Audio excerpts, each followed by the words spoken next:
Hello and welcome to commerce click. दोस्तों, हमने last lecture में अपना कैश बुक स्टार्ट किया था और ये कैश बुक का पार्ट 2 है। अगर आपने पार्ट 1 नहीं देखा तो प्लीज एक बार उसे आप देख लो। पार्ट 1 में मैंने सारी चीज एक्सप्लेन कर दी थी, कैश बुक क्यों बनाई जाती है, कैश बुक के पार्ट कितने हैं, कौन कौन सी एंट्री कैश बुक में की जाती है, कौन कौन सी एंट्री नहीं की दी जाती है, और सिंगल कॉलम कैश बुक का एक प्रैक्टिकल क्वेश्चन भी मैंने करा दिया था। आज हमें बेसिकली स्टार्ट करना है डबल कॉलम कैश बुक। इस पार्ट में हम देखेंगे कि sir double column cash book कैसे बनता है, डबल कॉलम कैश बुक क्या होता है, इसके एडवांटेज डिसएडवांटेज, ये सारी चीजें मैंने लास्ट लेक्चर में समझा दी। आज सिंपल हमें देखना डबल कॉलम कैश बुक बनता कैसे। देखो, आपने सिंगल कॉलम कैश बुक सीखा था, तो मैंने सिंगल कॉलम वाले कैश बुक में क्या बताया कि सर इस कॉलम कैश बुक में सिर्फ और सिर्फ कैश की एंट्री की जाती है। अब मेरे पास है double column cash book. Double column में आपके पास दो कॉलम होंगे, जैसा कि मैंने लास्ट लेक्चर में एक्सप्लेन किया था, एक कैश का होगा, एक बैंक का होगा। इधर भी एक कैश का होगा और एक बैंक का होगा, तो इसलिए इसको डबल कॉलम बोला गया है। अब क्या होगा कि इसके अंदर दोनों एंट्री की जाएगी। अगर कैश का ट्रांजेक्शन होगा तो कैश वाले कॉलम में एंट्री की जाएगी, बैंक का ट्रांजेक्शन होगा तो बैंक वाले कॉलम में एंट्री की जाएगी। सेम एज इट इज वैसे ही बनेगा जैसे सिंगल कॉलम बना था, बस इसमें डिफरेंस ये है कि उसमें सिर्फ और सिर्फ कैश का ट्रांजेक्शन होता था और इसमें कैश और बैंक दोनों ट्रांजेक्शन रिकॉर्ड किया जाएगा। और दूसरी बात, मैंने ये लास्ट लेक्चर में भी समझा दिया था, फिर भी अगर बोल देता हूं कि आपका ट्रिपल कॉलम कैश बुक आपके सिलेबस में नहीं है, न्यू बुक में देखना नहीं है। अगर किसी पुरानी बुक है तो प्लीज आप उसे ना पढ़े, ठीक है। अब देखो, सेम एज इट इज वैसी है। अगर आपका कैश इंक्रीज हो तो किस साइड एंट्री करते हैं सर? Debit side. और अगर बैंक इंक्रीज करे तो भी सर डेबिट साइड, क्योंकि हमें सीधी सी पता है कि एसेट अगर इंक्रीज करता है तो हम डेबिट साइड एंट्री करते हैं। तो अगर कैश इंक्रीज करेगा तो यहाँ को एंट्री करूंगा, बैंक इंक्रीज होगा तो यहाँ एंट्री करूंगा। सर सिमिलर ऐसे कैश एंड बैंक, इसमें से कोई भी अगर डिक्रीज होगा तो उसकी एंट्री क्रेडिट साइड कर दी जाएगी। एज इट इज वैसे ही बनाना है, बहुत सिंपल है, कोई दिक्कत नहीं। इसमें सिर्फ और कैश और बैंक के ट्रांजेक्शन की एंट्री की जाएगी। इसके अलावा जिसमें बैंक या कैश इंक्लूड ना हो उस ट्रांजेक्शन को यहाँ रिकॉर्ड नहीं किया जाएगा, चाहे कोई सा भी ट्रांजेक्शन हो। कैश डिस्काउंट यहाँ रिकॉर्ड नहीं किया जाता। क्यों नहीं किया जाता? क्योंकि कैश डिस्काउंट में कोई कैश का ट्रांजेक्शन नहीं होता, उतना आप कैश कम पे करते हो।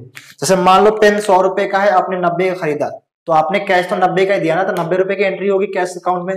क्लियर है ना? और कोई एंट्री, और कोई भी एंट्री इसमें कैश बैंक इंक्लूड ना हो उसको रिकॉर्डिंग इसमें नहीं। क्रेडिट परचेज की रिकॉर्डिंग यहाँ नहीं होगी। फिक्स एसेट परचेज किया कैश में तो रिकॉर्डिंग होगी, फिक्स एसेट परचेज किया क्रेडिट में, उसकी एंट्री यहाँ पे नहीं होगी। इसके अलावा और कुछ नहीं, बहुत सिंपल है। हम सीधा क्या करते हैं, प्रैक्टिकल क्वेश्चन के थ्रू इसको समझ लेते हैं। आपकी बुक है टीएस अग्रवाल, हर बुक में दिखा दो 2019 एडिशन में लास्ट ईयर कराया था, आपने कहा था 20 का कराओ। देखो, डबल कॉलम का जो हमारा 2 कॉलम का स्टार्ट हुआ, क्वेश्चन नंबर 5 से स्टार्ट होता है। हम क्वेश्चन नंबर 5 कर लेते हैं, बस कॉन्सेप्ट समझने के लिए, बाकी सारे क्वेश्चन तो मैं कराऊंगा ही, ठीक है। तो क्वेश्चन नंबर 5 में देखो क्या कह रहा है, record the following transaction in double column cash book and balance the book on 31 मार्च 2020। कह रहा है कि सारे ट्रांजेक्शन को कैश बुक में रिकॉर्ड करो और फिर उनका बैलेंस निकालो 31 मार्च को।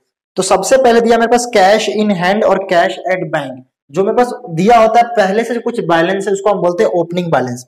ओपनिंग बैलेंस हमारा किस साइड होता है? देखो, एसेट का बैलेंस होता है डेबिट। एसेट का बैलेंस क्या होता है? डेबिट। तो हमेशा ओपनिंग बैलेंस डेबिट साइड आएगा। अगर किसी लायबिलिटी का बनाना है तो लायबिलिटी किस साइड आता है? क्रेडिट साइड आता है। फिलहाल यहाँ पे मेरा डेट क्या है? 2020। डेट क्या है? 2020।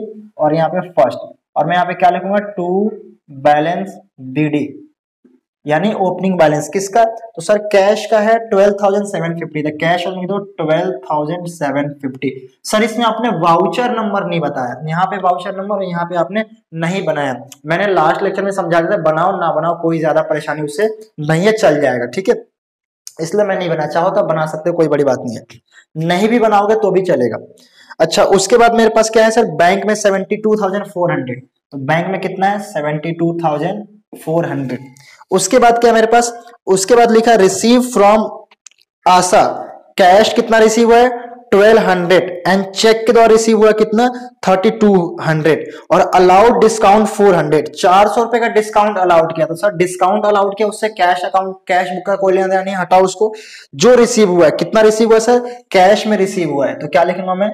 डेट क्या इसका? सेकंड का, तो 4 मार्च 4। अच्छा, मार्च 4 है यहाँ पे, ये मार्च 1 है, ठीक है ना? मार्च 1 है, फिर मार्च 4 है। यहाँ पे क्या लिखूंगा मैं? टू आशा अकाउंट, ठीक है। कितना पैसा आया आशा से मेरे को? तो सर आशा से कैश में आया 1200 रुपए। तो कैश मेरा इंक्रीज कितना होगा? 1200 से। और चेक के थ्रू आया 32, तो मेरा बैंक इंक्रीज होगा, डिस्काउंट अलाउड की एंट्री नहीं होनी।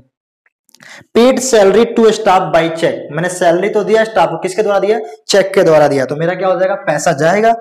तो पैसा जाएगा तो किस साइड एंट्री होगी, क्रेडिट साइड। डेट क्या है, March 7, 2020, March 7 by salary. Staff को दिया है चेक के द्वारा, तो कैश में मैं कुछ नहीं लिखूंगा, मैं सीधा लिखूंगा किसमें, बैंक में। कितना मेरा 25,600, 25,600। उसके बाद लिखा मेरे पास withdrawal cash from bank for office use. देखो इसमें बहुत बच्चे कंफ्यूज होते हैं, ये ड्राइंग नहीं है और इससे कैश इंक्रीज होगा। हमने बैंक से पैसा निकाला किसके लिए, ऑफिस यूज के लिए, यूज तो नहीं किया ना, ऑफिस यूज के लिए निकाला। तो सर निकाल के लाए पैसा, हमने खर्च कहाँ किया, ये बोला है क्या, नहीं बोला है ना। सिंपल सा आपने बैंक से पैसे निकाल के लाए, ड्राइंग नहीं है क्योंकि ऑफिस के लिए, और ऑफिस में कहाँ खर्च हो ये बोला नहीं है। मतलब सिंपल ये है कि आपका बैंक से पैसा आ गया ऑफिस में, तो ऑफिस का कैश इंक्रीज होगा और बैंक का कैश क्या हो जाएगा, डिक्रीज होगा। अगर इसका तुम जनरल एंट्री पूछना चाहो मेरे से, तो मैं जनरल एंट्री ये बनाऊंगा, cash account debit, cash account debit to bank account, cash account debit to bank account. कितना सर, कितना निकाला उसने, विड्रॉल किया ऑफिस यूज किया 21,900। तो ये एंट्री बनती अगर कोई जनरल एंट्री मेरे से पूछे तो March 9, ठीक है। तो मैं क्या लिखूंगा 2।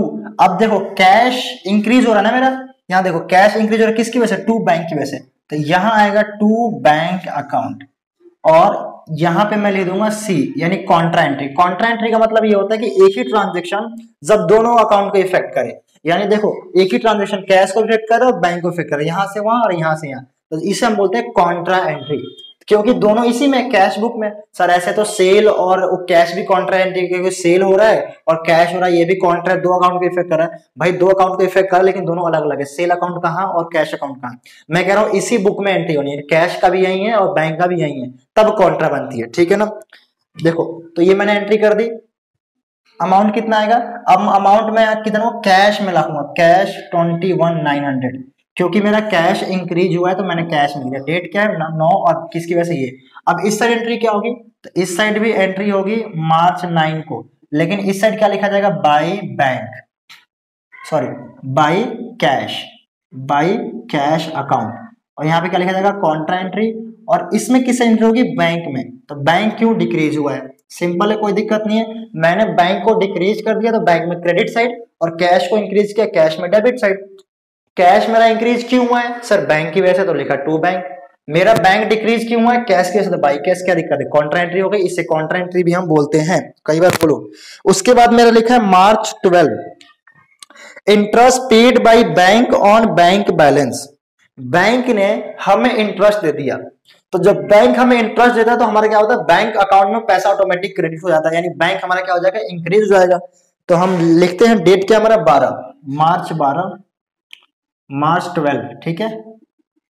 और क्या लिखेंगे, बाय इंटरेस्ट, बाय इंटरेस्ट, ठीक है। कितना पैसा मिला है मेरे को interest, interest on bank balance भी लिख सकते हैं, लो लिख देता हूं, bye interest on bank balance. कितना पैसा मिला मेरे को इंटरेस्ट के रूप में, तो सर हमें इंटरेस्ट के रूप में मिला है 1200। ये किस में एंट्री होगी, बैंक वाले कॉलम में, क्योंकि bank increase, oh sorry sorry sorry sorry, debit side entry होगी ना, क्योंकि पैसा आया है, पेमेंट नहीं किया, पैसा आया है, पैसा आया है, to interest on bank balance, to interest on bank balance. कितना एंट्री होगा 1200, ठीक है ना। ये एंट्री हमारी होगी क्रेडिट साइड, डेबिट साइड, क्योंकि ये पैसा मेरे मिला है, पैसा हमने दिया थोड़ी है, ठीक है, मेरा बैंक इंक्रीज कर रहा है। उसके बाद क्या मेरे पास, तो सर उसके बाद है, उसके बाद मेरे पास है परचेज फर्नीचर इन कैश। हमने परचेज किया फर्नीचर कैश में March 16 को, तो March 16 को आपने फर्नीचर परचेज किया, किसमें, तो क्या हो जाएगा, बाय फर्नीचर। कैश आपका क्या होगा, डिक्रीज होगा, कैश क्या होगा आपका, डिक्रीज होगा। कितने का फर्नीचर परचेज किया, तो सर हमने परचेज किया 16,500, कितने का, 16,500 का कैश में खरीदा था, तो कैश आपका डिक्रीज हो गया। उसके बाद क्या मेरे पास, तो सर उसके बाद है मेरा 21 को pay to Mohan and company by cheque और discount receive 100। Mohan and company को मैंने चेक से द्वारा पे किया और 10,900 का पे किया, 100 रुपए का डिस्काउंट मिला। तो जो डिस्काउंट मिला उससे कोई मतलब नहीं है फिलहाल अभी यहाँ पे। मेरा पेमेंट कितना हुआ, नेट पेमेंट हुआ 10,900, 10,900। ये मेरा पैसा गया, उतने की एंट्री मैं करूंगा मार्च 21 को। क्या करूंगा, मार्च 21 को लिखूंगा by Mohan and company, by Mohan and company account. कितना सर, कितना अमाउंट लिखोगे, 10,900। बैंक में लिखेंगे कि चेक के द्वारा पैसा गया, पैसा गया तो क्रेडिट। उसके बाद क्या लिखा मेरे पास, लिखा 24 को proprietor withdraw for office use cash for his personal use. अच्छा, proprietor withdraw from office, sorry, proprietor withdraw from office cash for his personal use, यानी प्रोप्राइटर ने पैसा निकाला है ऑफिस से, ऑफिस से, बैंक से नहीं निकाला, किस में से निकाला, ऑफिस से निकाला। ऑफिस से निकालने मतलब कैश में से निकाला है। किसके लिए सर, खुद के यूज के लिए, पर्सनल यूज करते। इसकी एंट्री क्या बनेगी, ड्राइंग हो गई। इसकी एंट्री क्या बनेगी, drawing account debit, drawing account debit to cash account, drawing account debit to cash account, यानी कैश मेरा डिक्रीज होगा किसकी वजह से, ड्राइंग की वजह से। तो मैं क्या लिख दूंगा यहाँ पे, बाय ड्राइंग। अब सर एंट्री में बैंक में तो कर नहीं सकता क्योंकि उसने पैसा ऑफिस से निकाला है। कितना निकाला, तो मैं कैश अकाउंट में एंट्री करूंगा। अमाउंट कितना निकाला, 24 को 11,600, किस में एंट्री होगी, यहां पे। क्या लिखूंगा मैं, मार्च 24। उसके बाद मेरा क्या है, 29 sold goods to Manoj for cash, Manoj को मैंने कैश में सामान बेचा है 29 को। तो अगर कैश में सामान आप बेचते हो तो आपके क्या होगा, कैश इंक्रीज होगा। तो क्या एंट्री होगी, by sales account, by sales account. कितना, 14,800, और हमने कैश में बेचा है तो कैश इंक्रीज कर दिया मैंने, debit side. Deposit office cash into bank, हमने ऑफिस का कैश निकाला और बैंक में जमा कर दिया, ये भी कॉन्ट्रा एंट्री है। अब इसमें क्या बनेगा, इसमें हो जाएगा मेरा बैंक इंक्रीज होगा और कैश क्या हो जाएगा, डिक्रीज हो जाएगा, क्योंकि ऑफिस का कैश हमने कहा डिपॉजिट कर दिया, बैंक में। एंट्री क्या बनेगी इसकी, तो एंट्री बनेगी bank account debit to cash account, bank account debit to cash account. कितना, 21,200, 21,200। तो मैं क्या करता हूं, मैं सर बैंक को इंक्रीज करता हूं, कैश को डिक्रीज कर देता हूं। बैंक को इंक्रीज करना तो डेबिट साइड, डेट क्या आएगा, मार्च 21, 31, सॉरी, टू कैश अकाउंट, ठीक है ना। बैंक अकाउंट मैंने इंक्रीज किया किसकी वजह से, कैश की, कैश आया मेरे पास, देखो बैंक डेबिट हो रहा है कैश की वजह से, 21,200। और ये क्या आएगा, मार्च 31 या 21 क्यों लिख रहा हूं बार बार। और यहां क्या आएगा, बाई बैंक अकाउंट, ठीक है। मेरा बैंक इंक्रीज हुआ कैश की वजह से, अब मेरा क्या होगा, कैश डिक्रीज होगा किसकी वजह से, बैंक की वजह से, 21,200, ठीक है। और इसको भी बोल देंगे हम कॉन्ट्रा एंट्री, क्या बोल देंगे इसको, कॉन्ट्रा एंट्री। बस हो गया, बन गया डबल कॉलम कैश बुक। और क्या है, सिंपल है यार, जरूरी थोड़ी कि हर बार दोनों कॉलम में एंट्री होगी। देखो बहुत सारी एंट्री यहाँ हुई, यहाँ नहीं हुआ, यहाँ नहीं हुआ, यहाँ हुआ, ऐसे हुआ है। सैलरी पे किया बैंक से तो बैंक में हुआ, कैश में कॉन्ट्रा वाला हुआ, फर्नीचर खरीदा कैश में तो कैश में एंट्री हुई है, मोहन को चेक दिया चेक में एंट्री हुआ है, ड्राइंग किया कैश तो कैश से एंट्री हुई है। यानी दो अकाउंट को अलग अलग के बजाय एक में बना दे। जैसे आपने लेजर बनाया था ना, बैंक अकाउंट अलग कैश अकाउंट अलग, तो सोच लो हमें लेजर ही बना रहे, बस एक साथ बना रहे, बस सेम एज इट इज। पैसा आएगा कैश आएगा तो कैश अकाउंट में एंट्री करो, बैंक से आएगा तो बैंक में करो, अगर दोनों होगा तो कॉन्ट्रा एंट्री करो, तो खत्म हो गया। ये आपका डबल कॉलम कैश बुक।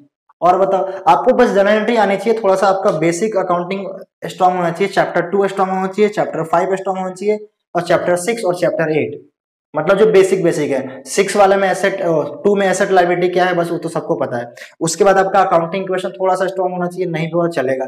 6 आपको थोड़ा सा रूल्स पता होना चाहिए, कब डेबिट कब क्रेडिट, कहानी खत्म हो गई। 8 आपकी जर्नल एंट्री है।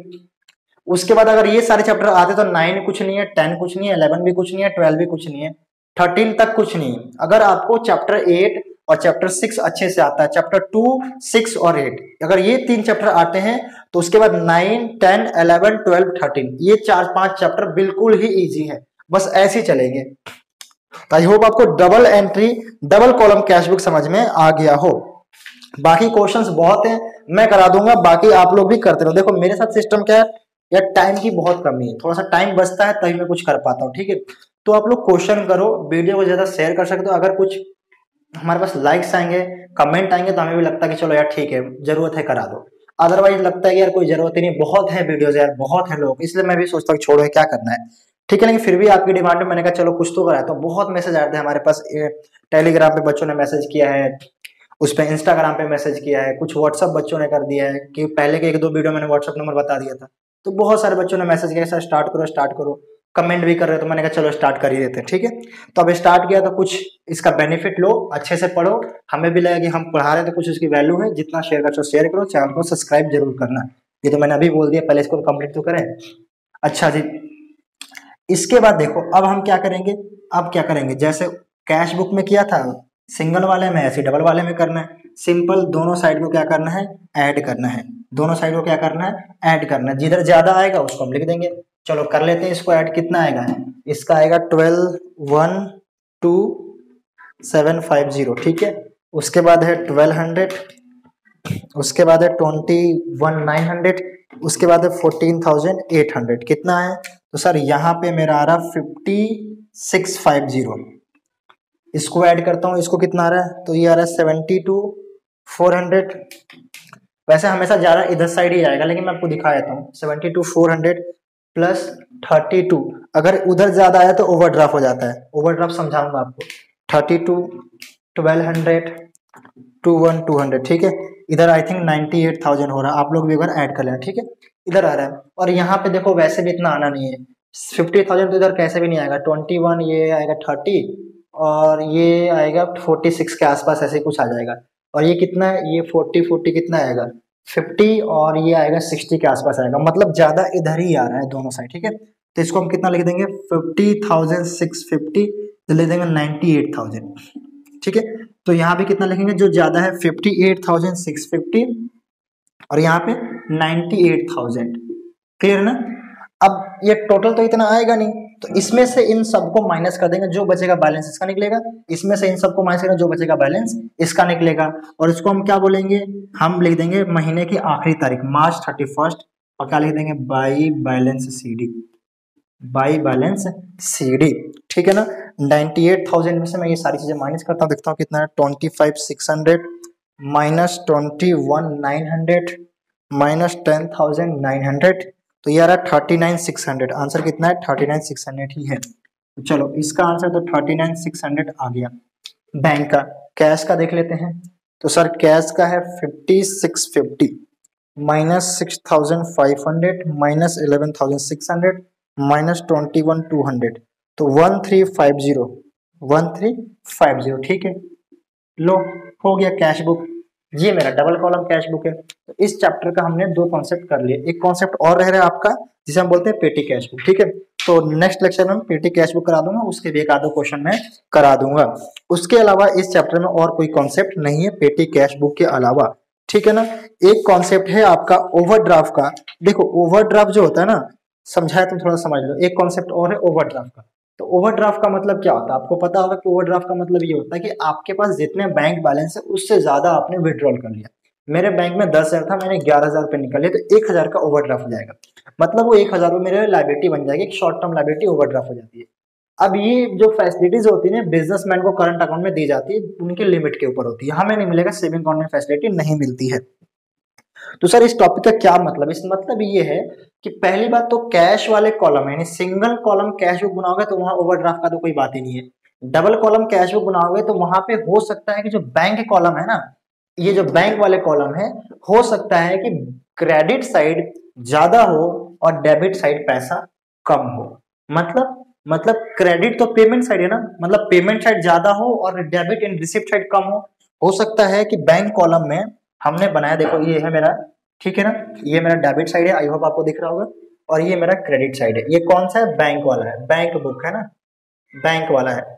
इसमें मेरा डेबिट साइड कितना है, 10,000 जो भी ट्रांजेक्शन हुए, और क्रेडिट साइड कितना मेरे पास 12,000। तो अब जो मेरा निकल के आएगा वो टू बैलेंस CD इधर निकल के आएगा।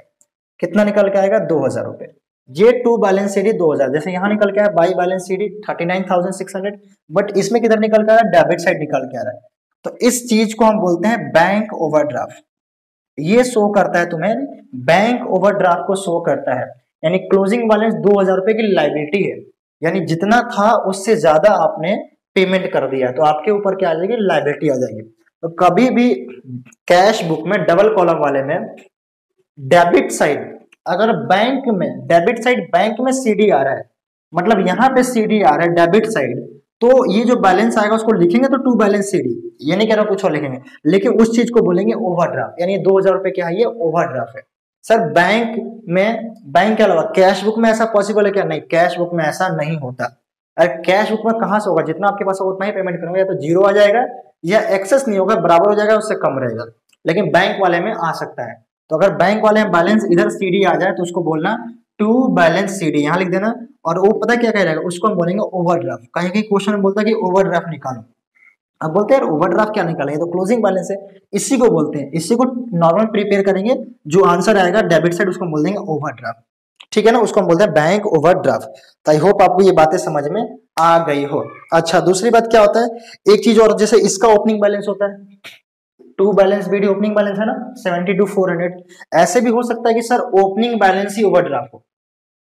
मतलब क्या, यानी बैंक बैलेंस हो क्रेडिट बैलेंस। डेबिट बैलेंस क्या होता है सर, डेबिट बैलेंस होता है मेरा फेवरेबल बैलेंस, यानी इसमें लिखा ना टू बैलेंस बीडी, इतना और इतना डेबिट साइड लिखा है, ये रिप्रेजेंट करता है डेबिट बैलेंस को, यानी फेवरेबल बैलेंस है। ये आई होप आप सबका हो गया, इसमें मैं कुछ चेंज कर सकता हूँ ना, देख लो एक बार अच्छे से देख लो, मैं हट जाता हूँ इधर से, ठीक है ना। ये आपका पूरा क्वेश्चन कंप्लीट है, ये क्वेश्चन नंबर 5 पे। कौन सा क्वेश्चन है, ये क्वेश्चन नंबर 5 पे आपके बुक का, ठीक है। एक बार इसको देख लो, पॉज कर लो। अब मैं थोड़ा सा चेंज करता हूँ इसमें, देखो इस चीज को हम क्या बोलते हैं, ये चीज रिप्रेजेंट करता है हमारे डेबिट बैलेंस को। किसको रिप्रेजेंट करता है सर, डेबिट बैलेंस को। तभी हमने डेबिट साइड ओपनिंग लिखा है, तभी हमने डेबिट साइड ओपनिंग लिखा है। लेकिन कभी कभी क्वेश्चन ऐसे दिया होता है कैश बुक का, जब हम स्टार्ट करते हैं कैश बुक बनाना, जैसे एक हमने बनाया कैश बुक, ये किसका है, कैश का, और ये किसका हो गया, बैंक का, ठीक है ना। ये हो गया कैश का और ये हो गया बैंक का, ये क्रेडिट साइड हो गया और ये डेबिट साइड हो गया। अब क्वेश्चन जो लिखा था, यहां लिखा हुआ था ओपनिंग बैलेंस कैश और बैंक, ठीक है ना। तो कैश का तो 10,000 लिखा हुआ था, लेकिन जो बैंक का लिखा था 20,000, उसके आगे लिखा था क्रेडिट। बात समझो, क्या लिखा हुआ क्वेश्चन में, बैंक के आगे क्रेडिट लिखा हुआ, यानी वो बैंक का तुम्हारे पास क्रेडिट बैलेंस है। कौन सा बैलेंस है बैंक का, क्रेडिट बैलेंस। तो अगर डेबिट बैलेंस है तो फेवरेबल है, यहां लिखोगे सर। अगर क्रेडिट बैलेंस है यानी ओपनिंग ही ओवरड्राफ्ट है, क्रेडिट ऐसे लिखा हुआ है, या फिर ये लिखा है बैंक, या फिर ये लिखा है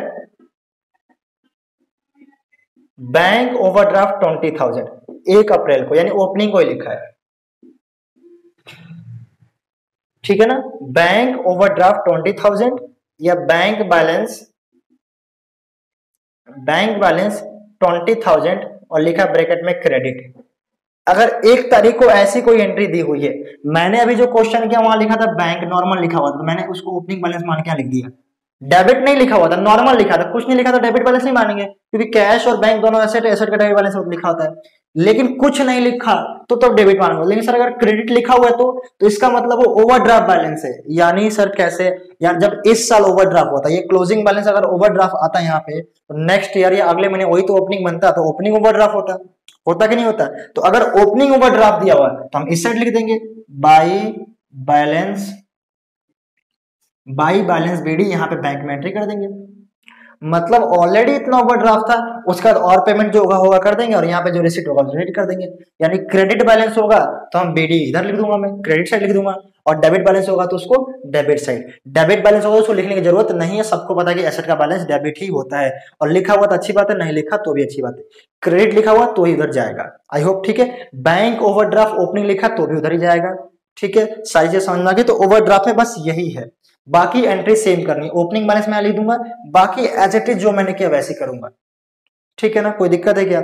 आई होप आपको ये समझ में आ गया। अगर फिर भी कोई डाउट है तो टेलीग्राम ग्रुप में पूछ लो, मैं रिप्लाई कर दूंगा, ठीक है ना। या कमेंट करो यार, कमेंट कर दो, कमेंट करके पूछ लो, मैं कोई रिप्लाई कर दूंगा।